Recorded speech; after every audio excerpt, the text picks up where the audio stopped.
So quite a common picture that you would have seen at Buckingham Palace in London, but typically before the pandemic started. And as you can see, even the most severe of weather conditions didn't really put off your typical tourist that wanted to get a good view of Buckingham Palace. When we got to the 15th of October 2020, it was a couple of months after the world had effectively shut down, and we started to see some tourists trickling in with masks, of course, and the picture looks vastly different, a far quieter place. Walt Disney, Orlando, Florida. You know, as a mom of a 4-year-old, this does scare me a bit because I know it is on his bucket list. I wouldn't really want to face these particular crowds. But July 2020, I think I might have taken my chances there, a far emptier place for that big tourist landscape. Not to belabor the point, but even if you look at a place like St. Mark's Square in Venice, Italy, a very bustling area, and when we got to 18th of December 2020, not a very popular spot, as people were still quite scared to get out of their homes and to tour around. Now, I showed you a couple of locations around the world, and as you can see, the pandemic roiled every single one of them. There were many more on this list that represented a very similar picture. And this really talks to the issue of essentially how important tourism is as an economic driver, but also as a socio-economic driver in terms of its creation of jobs. Now, during the pandemic, in the year 2020, about 63 million jobs were lost worldwide relative to the year before. But not only was 2020 the point at which we saw these job losses, we didn't actually see all those jobs coming back in the year that followed. So by the time we got to 2022, when most markets were reopened for economic activity, we were still down about 39 million jobs across the global economy in that period of 2022 relative to 2019. Now, on this map, you can see that Asia and the Pacific, probably one of the areas that was the most affected, 34 million jobs that were lost. They basically only got back about 6 million jobs by 2022, and that really speaks to the issue of how slow they were to basically open up their borders and to open up the economy after those initial lockdowns. North America, also quite popular on this tourist scale, lost 10 million jobs, but you can see what happened in terms of reopening the economy much more quicker. They actually managed to get about 7 million jobs back. They didn't quite get to pre-pandemic levels. In 2022, they were still about 3 million jobs lower than where they were in 2019. And so this really speaks to the gravity of a situation like a global pandemic, when countries closed their borders, when tourism essentially dropped into a pit, and that socioeconomic consequence it had for millions, if not billions, of people worldwide. My name is Sanisha, I'm from Momentum Investments, and today I'll be talking about the economic pulse of tourism worldwide, but also bringing it back home to South Africa. So on the agenda today, we'll take a look at the global outlook for tourism. We'll start off by taking a quick peek into the global economy and looking at the growth prospects in some of the key tourist destinations for South Africa. We'll also talk about this new world order that we have found ourselves in with the likes of new presidents like Donald Trump at the helm of the US economy, and what these troubling trends in the world economy means for tourism around the world. And then we'll also look at how global tourism is starting to shape up now that we've actually moved out of the pandemic and the recession results that came out from there. I also thought it would be quite important to look at Africa before we start delving into South Africa's economic outlook, because Africa has been lagging quite significantly on a number of tourism measures. And it's quite sad given that tourism would actually benefit the Africa region from a socioeconomic perspective more than any of the other regions across the globe. And then finally, we'll delve into the local economic outlook for tourism. We'll take a little bit of a deeper dive into South Africa's economic outlook, what we are expecting in the near term, what our hopes are for the medium term in terms of some of these reform measures that we believe will start to embed themselves in a higher level of economic activity. More specifically, we'll look at our trade sector. That's essentially where hospitality and tourism are also embedded, and have a look at how jobs in that sector are actually morphing in the last while. And then we'll end off the presentation on what I think is quite an upbeat note, speaking through some of the structural reforms that are typically sparking a bit of hope in the tourism industry in particular, and I do see quite a bit of bright light at the end of the tunnel on that topic. So on the global outlook for tourism, just peeking into the outlook for the global economy, if you think back to the 25th of April, when the Liberation Day tariffs were announced, it was quite a depressive mood in markets. We saw equity markets collapsing on the back of that news. We saw measures like the New York Fed recession indicator basically pricing in a 70% probability of a recession for the global economy in the next 12-month period. Flash forward, and it seems as though the world economy has become quite used to the uncertainty and unpredictability of the Trump administration in the US economy. We've seen a slightly lower rate of tariffs coming about for the world economy as a whole, and a little bit more certainty starting to creep through. And as a result of that, there's now only less than a 1 in 3 chance of a recession over the next while. So essentially, markets have breathed a sigh of relief. We've seen equity markets back off to the races again. However, we are still in quite a slow growth environment. So while we are probably shrugging off the likelihood of a recession, we shouldn't forget that we are now going to be growing at probably the slowest growth decade that we've seen since the 60s. So the World Bank in this particular chart shows us what their expectation for economic growth is for the next couple of years. And if you take that into account, the 2020s are expected to be the slowest growth decade that we've had on record since the data began in 1960. So yes, we are probably going to escape a recession as the global economy as a whole. But things are not all hunky-dory. We are still in quite a slow growth environment, and that, of course, has an impact on consumers and their ability to spend on discretionary items such as tourist activity. Now, bringing it a little bit closer to home, we know what global growth is likely to do according to the World Bank, but what are the markets that we are most exposed to likely to do? So here we're looking at the top 5 non-African countries that send their tourists to South Africa. And I say non-African because we know that our largest tourist markets are indeed the African markets, but it's a little bit difficult to tease out whether they are here to look for socioeconomic opportunities like jobs, or is it actually clear outright tourism. So looking at the more international countries, you can see it's the likes of the US, the UK, Germany, and we've also got 2 emerging markets on this scale. Now, if we had to look at growth in the dark blue bars, that's the average growth rate in each of these markets over the last 15 years. So that includes the pandemic, it even includes the global financial crisis, and now looking forward for the next 3 years in those turquoise bars, where is growth likely headed? So the fact that for most of these developed market economies on this chart, growth for the next while is expected to be a lot slower than where it's been in the past 15 years, says a lot about appetite for tourism from these particular countries. I think we should be focusing our efforts on the higher growth markets, which is in the emerging markets space. And here we've got India and Brazil, where the economic outlook for the next 3 years actually looks a little bit better than what these markets have experienced in the last 15 years.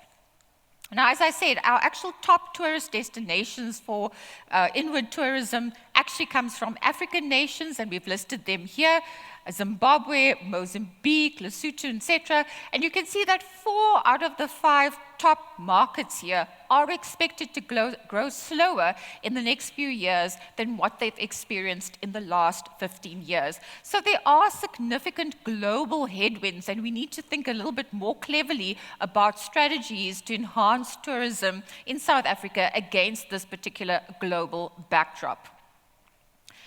We have morphed into a new world order. We've come out of an environment that was typically bipolar in nature. So we had the US and we had China as your 2 economic centers of gravity in the world economy.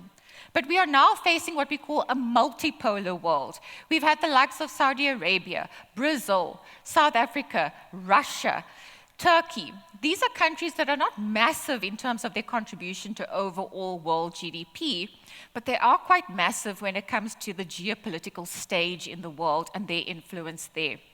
And this is going to shape the world order. We're starting to see quite a lot of geo-economic fragmentation, and so this means we're starting to see new political alliances being redrawn in the global economy, new trade alliances being drawn in the political economy as well. And against that backdrop, there are some trends that are looking a little bit troubling for the outlook for tourism. The first of these is a rise in geopolitical risk. Now, since 2008, we saw that governments around the world are spending far more of their GDP on defense and military systems. And if you have to go all the way back in history, whenever you've had a ramp up of military and defense spending as a share of GDP, we've had more risk into the market. In that kind of environment, businesses get a bit hesitant and they tend to defer that infrastructure spending. Consumers also get a little bit nervous and they're not that willing to do discretionary spend. And so they tend to stick on spending on the necessities. Now you can see that geopolitical risk is nowhere near like what we had during World War I or World War II. But the point is, in post-World War history, we are still operating with geopolitical risk that is above its longer-term average, which is depicted here in that red dotted line. The second factor is economic uncertainty. And the most recent contributor to economic uncertainty has been Donald Trump in the US, and that has really been on the back of uncertainty around trade policy. We don't really know the magnitude of tariffs, we don't know the duration of tariffs, and we also don't know how other countries are going to counter some of these actions from the US administration. And on this chart, you can see that world uncertainty has reached its highest level since the global financial crisis in 2008. So this sets the scene for a very nervous consumer, not really quite sure what's happening in the economy, and so would probably try and increase their precautionary savings. And it also means that businesses could also experience a few different lines of economic activity given the uncertainty around tariffs and trade alliances around the world. The third element is around populism.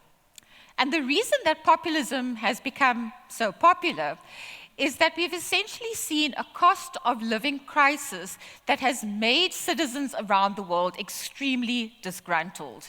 So we had, of course, the Gaza Strip war, we had Russia's invasion of Ukraine, food prices went up, fuel prices went up, and so transportation costs also rose, and those are the two largest items in most consumers' baskets around the world.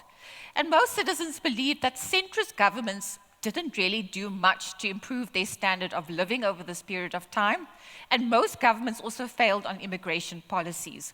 And as a result of this, citizens are now looking for any political alternative to turn this story around. And so instead of voting for more centrist governments, we've seen that citizens have now gone to the extremes, the far left and the far right, to look for a political alternative to improve the cost of living. However, populism also brings with it very nationalistic policies. It tends to restructure social stability. It also can really disrupt international perceptions about certain countries. And so this could be quite a big disruptor in the world of tourism and travel. At number 4, and we had a fantastic presentation from Alan on all the benefits of artificial intelligence. I'm going to throw a little bit of cold water on that and say there is also a downside to that, which is the rise in cybersecurity risks. And we are in the age of disinformation. And this could also take away from the attractiveness of certain tourist destinations. Last but not least on this list of factors in this new world order is the risk of climate change.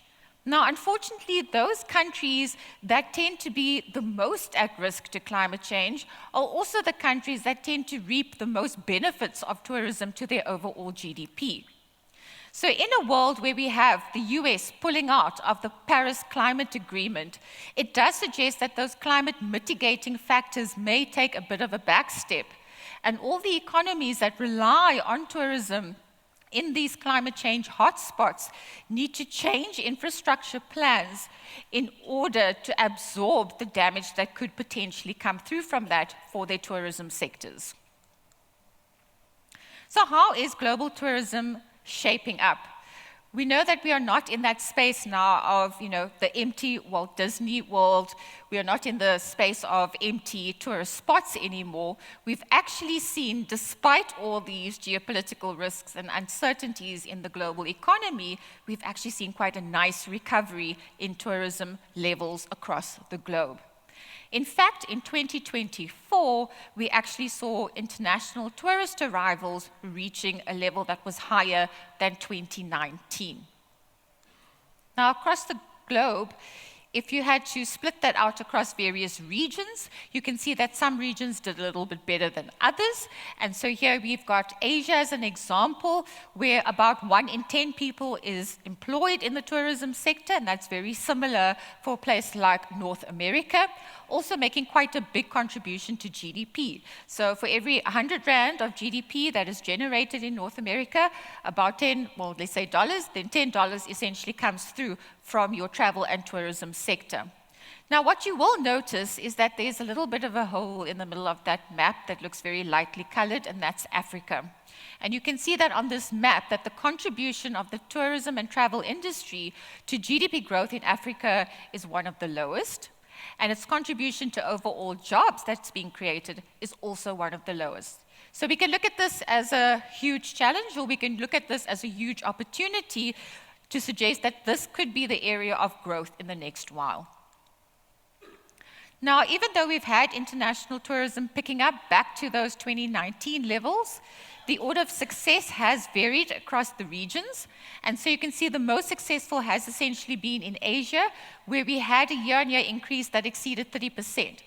Now, just remember, of course, that Asia had multiple lockdown scenarios, and so they were a little bit slow to the party in terms of getting their tourist numbers back up. If you look at something like the Americas, we saw that tourism as a share of total exports is around 8%. Now, tourism as a share of exports is quite important for countries around the world where foreign relations and international affairs are gaining prominence. So never has it become as important as it is today to have a diversified export market and not only being reliant on goods, which we know is now privy to tariffs and protectionist policies, but to also expand that into the services sector. And of course, a very big contributor of the services sector is tourism activity. Now, I mentioned a couple of times that Africa has been lagging the tourism recovery in the globe. Why is that the case? And so if we look at the World Economic Forum, and here they calculate what they call the Trade and Tourism Development Index, there are a couple of measures that they look at in order to determine whether a country or not is successful on this measure. From the list of items that they look at, they calculate a score out of 7. So the higher you are and closer to 7, the better it is. And here we've got a couple of markets that you can see in the colored dots. We've got Asia Pacific, we've got the Americas, we've got the Middle East, we've got Europe, and then we've got the Sub-Saharan Africa, which is in your purple dot. Now, you can see that for most of these measures, the purple dot is the one on the far left. It's been lagging on a number of indicators. In particular, Africa lags on things like health and hygiene, ICT readiness, so that's really the readiness to adopt technology, and then, of course, on infrastructure. Infrastructure is a crucial one because we have this massive market at our doorstep, but not well linked in terms of infrastructure between the various countries. And this is quite unfortunate because when you look at the socio-economic benefits that come from trade and tourism, you can see that Africa would actually benefit the most, and I've indicated that there with the red arrow. So again, this could be a challenge, or it could be an opportunity to raise prosperity in sub-Saharan Africa, because this is quite a key lever to pull to generate higher economic growth and a better jobs outcome. So what does this all mean for the local outlook for tourism, and how is economic growth shaping up here domestically? So let's take a quick peek into the local economy. We know that in South Africa, if you can get the consumer going, you can get growth going. Why? Because the consumer makes up about 70% of GDP in South Africa. Now, this is probably not something that you'll be using on your advertisements to suggest that South Africa is a great travel destination. This is basically looking at how rich South African citizens are and the growth rate over the last couple of years, and we severely lag our peers. And so this is really a real GDP per capita measure in year-on-year terms. And since the global financial crisis, the average South African is actually poorer than what they were in 2008. Now, this is not true for our typical emerging market peer, which is in the red line, or even for a developed market nation, which is in the blue line. And this really speaks to the issue of high levels of uncertainty that has kept businesses' balance sheets full of cash, because they're not really deploying into a market where there's a high level of uncertainty associated with economic activity and policy reform. And as a result of that, we haven't had enough fixed investment in South Africa. We know that that political climate has also been hindering spending, even from the consumer side. So if we look at our overall GDP and where it's likely to come from, ideally, we would want to have a lot of growth coming through from fixed investment. Fixed investment has what economists like to call the highest multiplier for growth. When there's more infrastructure spending, it means that businesses have a better operating environment, they can then sell more product, they can support more jobs, we get more consumer spending in the market, and overall economic activity picks up. It is a virtuous cycle of growth. The same thing for the export industry. But we know that we are heading into a period of higher protectionist policies, more nationalistic barriers that are being put up in the rest of the world, so we can't really model our growth rate on that export market. We know that policy uncertainty remains high in South Africa. The Bureau for Economic Research does a quarterly survey where they ask manufacturers, why are you not investing in the local economy? In the most recent survey, 85% of them said they are not investing locally because of the uncertainty of the political climate and the direction for policy in South Africa. This has become a huge hindrance to investment of infrastructure in our local economy. Where are we likely to get growth from? We will most likely get it through from the consumer. Now, this is where some of the good news comes in. South Africa has been through its own cost of living crisis as we navigated the Russia-Ukraine war and the war in the Gaza Strip. And of course, that really dashed our consumer confidence levels. Now, consumer confidence overall should, on average, track around the 0 mark. And you can see that for the long-term average, there or thereabouts, for high, low, and medium-income consumers, that's where that index tracks. Now, within this survey, they ask consumers, how do you feel about the economic outlook a year from now? How do you feel about your own finances a year from now? And do you think today is a good time to buy big-ticket items like a big fridge, a TV, or a car? Now, when you look at that post-COVID-19 average, you can see that those numbers are quite weak. So in South Africa, we've really struggled to get economic activity back to pre-pandemic levels. Consumers are not feeling particularly upbeat. However, if you looked at the last 4 quarters, you can see quite a big improvement coming through for your middle and high income earners. Unfortunately, that goodwill has not extended into your lower income earner. But if you look at your typical consumer that is going to contribute a bit more to travel and tourism, those are essentially your dark blue and your red bars there, which is your high and middle income consumer, where we have seen some improvement coming through at the margin. Why have they been a little bit more optimistic than your lower end? Because of wealth conditions. Wealth conditions have improved quite drastically in South Africa, and the two key measures that go into this are essentially what has happened to the equity market, so those invested in shares in South Africa, and what has happened in the residential property market, those that are invested in the property market in South Africa. And here you can see that the growth rate has actually shot up quite substantially on both of these measures. So when high income earners feel more wealthy, they tend to spend more. And this is essentially what's going to get that consumer engine roaring again in SA.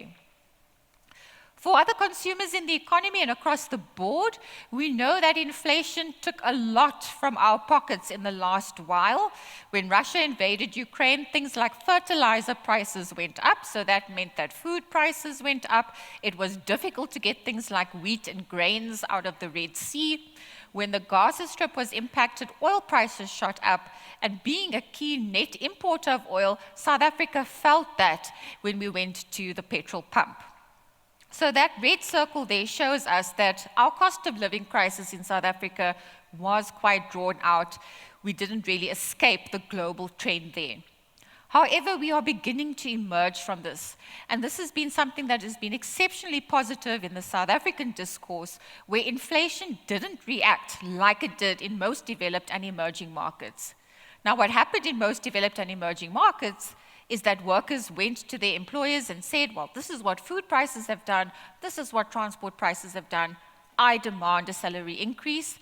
And then we had a self-fulfilling prophecy where wages picked up, prices picked up, and you had another round of inflation.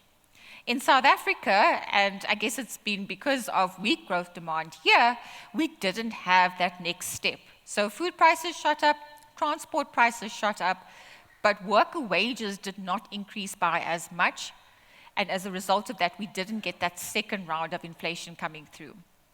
We are now bearing the fruits of lower inflation. Yesterday's inflation print at 3.3% came in way below the consensus of 3.6%, and as a result, that gap between what you earn in nominal terms and what you actually have in your pocket at the end of the day, inflation adjusted, has picked up. Now, we know that savings in South Africa is relatively low. So when South Africans get money, they spend it. And so we are expecting this to contribute quite strongly to GDP growth. We've also had 125 basis points worth of interest rate cuts by our South African Reserve Bank. So that means that for anyone that had any kind of prime-linked debt, a car loan or a house loan, you're now paying less for that. You have more money in your pocket at the end of the day. According to the National Credit Bureau, we've actually seen that 2/3 of consumers that have credit are actually in good standing. So that debt burden has been alleviated for a large portion of South Africans. Things are looking better for the SA consumer. But what about jobs? We haven't really spoken about that, and we're going to speak about it in this section in terms of tracking our local trade industry. We look at trade as a whole because Statistics South Africa doesn't typically pull out your tourism and hospitality industry, but it's all within this bucket. Now, if we're looking at jobs, yes, South Africa did create 500,000 jobs since the global financial crisis. If we look since 2020, which is the pandemic, we had quite a number of jobs, which is that blue bar, but quite a lot of it came through from financial services, real estate, the insurance sector, and of course, government. Not a lot came through from the sectors that have a high growth multiplier. So things like agriculture, things like manufacturing, and of course, things like trade. And so if you look at the trade contribution, we actually had a net loss of jobs since the pandemic. And of course, the hospitality industry sits within that trade block. So here we've actually had a drop off in the number of people that have been employed. But I'm here to say that this is not just because of the pandemic. This is actually a structural issue that we've seen since the global financial crisis. And I take it back to 2008 because this is where South Africa's job data begins. And again, a very similar picture. We've had 500,000 jobs that have been created, again, mostly in the financial services and government spaces. And if you look at the contribution of trade, a net negative. So we've actually got fewer people working in trade than we did in 2008 in South Africa, despite the fact that we've had some job creation. Now, fortunately, that drop-off in jobs hasn't been that severe, so we've actually pretty much gone sideways. There's about 1 in every 5 workers in South Africa is employed in the trade industry, which houses hospitality and travel and tourism. And it was around 22% at the beginning of 2008. So it's holding its ground, but it's not really growing.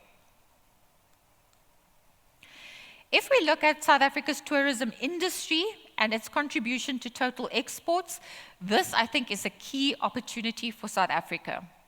In a world where we have high protectionist barriers, where goods exports can be privy to higher tariff rates, South Africa needs to diversify its export base. So moving a little bit away from the goods, getting more into services, and starting to expand our geographical footprint. Now, on this chart, you can see that SA tourism, as a share of total exports, peaked at around 10%. During the pandemic, it fell to below 2%. It's recovered to about 5%, but not quite all the way. So South Africa has lost competitiveness in a global landscape. You can see that on the right-hand side, where South Africa's share of global tourists was around 1%, it fell to 0.5%, and now we're at about 0.6%. So we have lost ground relative to the rest of the world. So that's it on the demand side for travel and tourism, but what about the supply side of travel and tourism? So here the Bureau of Economic Research goes out on a quarterly basis and they check the temperature of the hotel industry in South Africa. Now on the left-hand side, you can see that business confidence in its recent print fell below 50. On average, hotel businesses are unsatisfied with the prevailing business conditions in South Africa. Now, why? So there's a couple of questions that they ask hotel businesses to get to the bottom of this. They ask them about their level of profitability, whether they're going to hire in the next while, are interest rates restrictive, is it the political climate, is it because there's not enough demand in South Africa? So typically one would expect that not enough demand is the reason. But if you look on the right-hand side, you can see that the constraint coming through from insufficient demand has actually come down quite substantially. So that leaves the one indicator that I think is also suppressing infrastructure growth in South Africa, and that is political uncertainty. So political uncertainty is hampering the supply side of the travel and tourism industry in South Africa. So before everyone rushes to the bar and takes the stiffest drink, there are some positive reforms that I think will spark quite a lot of hope for the tourism industry to prosper in the next while. So while we are quite circumspect on growth in the next couple of years, I think a lot of the damage has been done, and we do need fixed investment engine to start picking up again. In the medium term, government has been doing an enormous amount of work around structural reform. There's a team called Operation Vulindlela that is within the presidency, but they do touch base with many national government departments to accelerate reforms in the area where red tape has been too thick to cut through previously. And their aim is to not take a hammer and hit every nail, but their aim is to try and target those reforms that are going to benefit growth in the biggest possible way. In their first 5-year term that concluded at the beginning of this year, they looked at things like electricity, in particular generation. It's one of the reasons that the lights are actually still on today and haven't gone off midway presentation. The water industry, where they're trying to crowd in the private sector. We've seen it in the logistics space. More recently, we've had the announcement of 11 private sector operators that can now use certain sections of the railway for their own production lines. We've seen it in the visa reforms and on digital spectrum. Operation Vulindlela's term has been renewed, and now they'll also be looking at issues around spatial inequality, so bringing people closer to work opportunities, digitizing the economy, which is enormously beneficial for increasing the security, in South Africa, and also elevating some of those reforms in the logistics and energy space as well. Now, if we had to do a rough competitor analysis on South Africa, and this is a source that comes from the World Travel and Tourism Council, you can see that South Africa doesn't necessarily punch under its weight when it comes to tourism as a share of GDP or tourism as a share of jobs. But where do we fall short? We fall short in terms of our post-pandemic performance. So again, like many other measures that I've shown you here, South Africa hasn't really managed to get back to the glory years pre-2019. And if you look at that last boxes there in the turquoise, you can see that activity relative to 2019 is still soft, whereas most of your other markets have actually staged a much firmer recovery. Why I'm optimistic that things can get better from here is the reforms that we are seeing in the visa regime space. And I did see on the agenda that we had the Minister of Home Affairs. I was also lucky enough to hear him earlier on in the week presenting at a Morgan Stanley conference. And the work that that department has done in the past year has been nothing short of phenomenal. So I won't rehash all of those reforms in case this audience has already heard them, but the ones I will touch on are things like the e-visa tourist entry, having e-gates in place, ensuring that we replace the paper-based visas and allow for pre-screening, which will enhance security of the tourists that are entering South Africa. Expanding the list of countries that have an e-visa to 38 countries that are most of your dominant sources of tourist arrivals into SA. The trusted tour operator schemes that focus on tourists not even having to enter Home Affairs to actually get the paperwork in digital form to enter South Africa. So larger numbers of Chinese and Indian tourists can come into SA on a much easier basis. So again, it's about cutting that regulatory red tape, making it easier for people to get into SA and not compromising on security. We've seen that there are 5 key areas that government is focusing on to enhance the future of South African tourism. The first is on expanding airlift, so restoring key routes, ensuring that we've got airline partnerships and some direct access to markets that we haven't had before. Targeted marketing campaigns to key countries around the world that can increase the number of tourist arrivals into SA. Ensuring that we have far more digital platforms, growing sustainable and cultural tourism. When Alan presented earlier, it helped me to think that we do need to start leveraging off our unique capabilities as a South African market. We are rich in culture and heritage, and this is something that we need to promote rather than looking at the number of people on the planes, trying to get people to stay for longer, heritage tours, cultural tours. And lastly, on enhancing safety and security, I think this is one of the key concerns of South Africans, that if we move to a different system, will security be compromised? But by having this digital platform in place and pre-screening in place, we can essentially ensure that the safety and security are not compromised in South Africa. A stat from the Home Affairs Minister that I heard earlier this week, 34% of green IDs are fraudulent. So moving to a less paper-based system will essentially enhance that security in SA. In summary, I know I've spoken a lot. We've come out of a very high politically charged year of 2024. We had the most elections taking place that we've had in post-World War history, and we're now living with the political and economic consequences of agendas being shifting in the world economy. We are now in a world that is far more fragmented. Governments are not speaking to each other like they used to, so policy coordination on things like climate change and fiscal policy and health regulations are falling by the wayside. We no longer have seamless trade. We are finding that there are new political and trade alliances being redrawn across the global economy.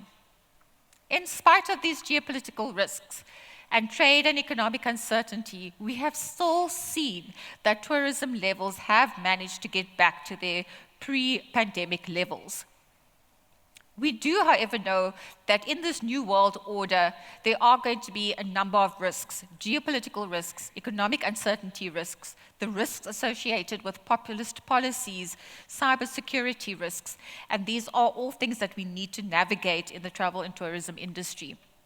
Africa, unfortunately, still lags behind, especially on things like health and hygiene, infrastructure, and ICT readiness, but it could be seen as a massive opportunity given that we are on the doorstep to millions more of consumers into this market. South Africa, unfortunately, in the next year or two, still going to be stuck in low gear on economic growth. But further out, the structural reforms that are happening at government and private sector level give me great hope that South Africa can become a country that can grow at 2% plus growth rates while navigating those political challenges. I do think that fixed investment and enhancing our export competitiveness is really the key to unlocking higher growth rate for South Africa. I thank you for your time.